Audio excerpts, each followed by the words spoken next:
એક મહત્વના સમાચાર ભાવનગર લઠ્ઠાકાંડને લઈને પ્રાપ્ત થઈ રહ્યા છે। વધુ એક દર્દીનું મોત થયું છે। ભાવનગર લઠ્ઠાકાંડમાં મૃત્યુઆંક પહોંચી ગયો છે 13 સુધી। લઠ્ઠાકાંડમાં અત્યાર સુધીમાં 13 દર્દીઓના મૃત્યુ થઈ ગયા છે। ભાર્ગવ ઉપાધ્યાય નામના વ્યક્તિનું સારવાર દરમિયાન મોત થયું છે। હજી 3 દર્દીઓ સારવાર હેઠળ છે। અત્યાર સુધી 13 લોકોના ભાવનગર લઠ્ઠાકાંડમાં મૃત્યુ થઈ ગયા છે। વધુ જાણકારી અમારા સંવાદદાતા પાર્થ પાસેથી પ્રાપ્ત કરીશું। પાર્થ, વધુ એક દર્દીનું મૃત્યુ થયું લઠ્ઠાકાંડમાં, આ દર્દી વિશે શું વિગતો છે? જો જે પ્રમાણે ભાવનગરમાં લઠ્ઠાકાંડ થયો છે અને ડુપ્લિકેટ દારૂના સેવન કરવાથી અત્યાર સુધીમાં 13 વ્યક્તિઓના મોત નીપજી ચૂક્યા છે। વધુ એક જે મૃત્યુ થયું છે તે ભાવનગર શહેરના કાળિયાબીડ વિસ્તારની અંદર સાગવાડી વિસ્તાર આવેલો છે કે જ્યાં ભાર્ગવભાઈ ઉપાધ્યાય નામના જે વ્યક્તિ છે કે તેમનું સારવાર દરમિયાન મૃત્યુ થયું છે।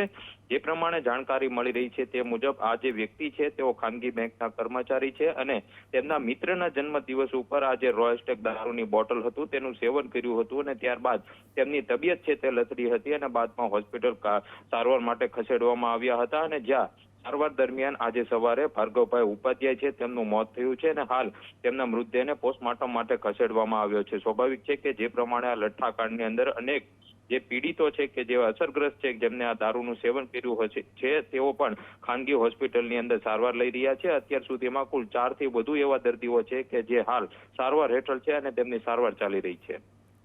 પાર્થ, આભાર જાણકારી આપવા માટે। લઠ્ઠાકાંડમાં વધુ એક દર્દીનું મૃત્યુ થયું। ભાર્ગવ ઉપાધ્યાય એક ખાનગી બેંકમાં કર્મચારી તરીકે કામ કરતા, તેમના મિત્રના જન્મદિવસની ઉજવણીમાં તેમણે આ ઝેરી દારૂ પીધો અને આજે તેમનું મોત થઈ ગયું છે। એ સાથે જ મૃત્યુઆંક 13 સુધી પહોંચી ગયો। લઠ્ઠાકાંડમાં મોતના આંકડામાં સતત વધારો થઈ રહ્યો છે। નકલી કે ઝેરી દારૂ પીવાથી ગઈકાલે વધુ 4 દર્દીના મોત નિપજતા આ ઘટનામાં સત્તાવાર મૃત્યુઆંક વધીને 12 પર પહોંચી ગયો છે। ગઈકાલે એક જ દિવસમાં 4 લોકોએ દારૂની અસર સામે જિંદગી ગુમાવી। મૃતકોમાં ભાવનગર શહેરના ગાયત્રીનગરમાં રહેતા મુકેશભાઈ મણીલાલ ડામોરનો પણ સમાવેશ થાય છે, જેમનું સારવાર દરમિયાન મોત નીપજ્યું હતું। બીજી તરફ હોસ્પિટલમાં દાખલ દર્દીઓમાંથી 28 લોકો સાજા થઈને જતા તબીબો દ્વારા તેમને ડિસ્ચાર્જ આપવામાં આવ્યું છે। હાલમાં 4 દર્દીઓ હોસ્પિટલમાં સારવાર હેઠળ છે। તો ભાવનગર લઠ્ઠાકાંડની તપાસ પોલીસ તેજ કરી દીધી છે। લઠ્ઠાકાંડમાં 21 પૈકી પોલીસે અત્યાર સુધીમાં 14 આરોપીઓની ધરપકડ કરી છે। ભાવનગર કોર્ટમાં રજૂ કરવામાં આવતા અદાલતે તમામ 14 આરોપીઓના 10 દિવસના પોલીસ રિમાન્ડ મંજૂર કર્યા હતા। રિમાન્ડ બાદ કાયદાકીય પ્રક્રિયાના ભાગરૂપે ભાવનગર પોલીસે તમામ 14 આરોપીઓને મેડિકલ ચેકઅપ માટે સરકારી હોસ્પિટલ ખાતે ખસેડ્યા હતા। તપાસ દરમિયાન લઠ્ઠાકાંડના મુખ્ય સૂત્રધાર ગૌતમ સોલંકી અને તેના સાગરીત રઈસ અંસારી સહિતના તમામ પકડાયેલા આરોપીઓનું તબીબી પરીક્ષણ કરવામાં આવ્યું હતું।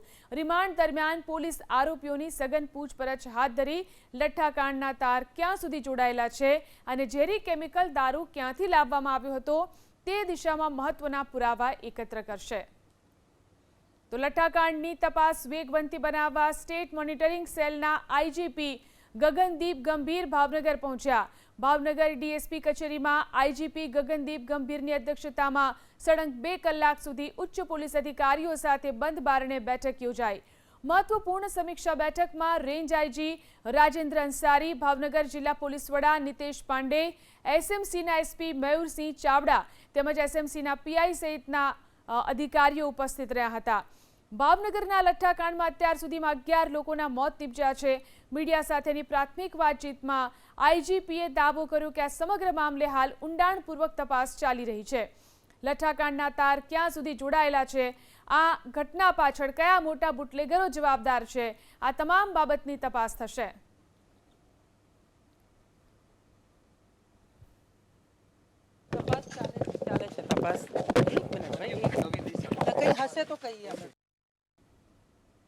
તો ભાવનગર લઠ્ઠાકાંડમાં અત્યાર સુધીમાં જે લોકોના મોત નીપજ્યા છે ત્યારે 17 લોકો હજી પણ હોસ્પિટલમાં સારવાર હેઠળ છે। ઘટના બાદ મોકલાયેલા સેમ્પલના એફએસએલ રિપોર્ટમાં ખુલાસો થયો છે કે મૃતકોએ દારૂના નામે જે પીધું હતું તેમાં અત્યંત ઝેરી કેમિકલ મિથેનોલ હતું।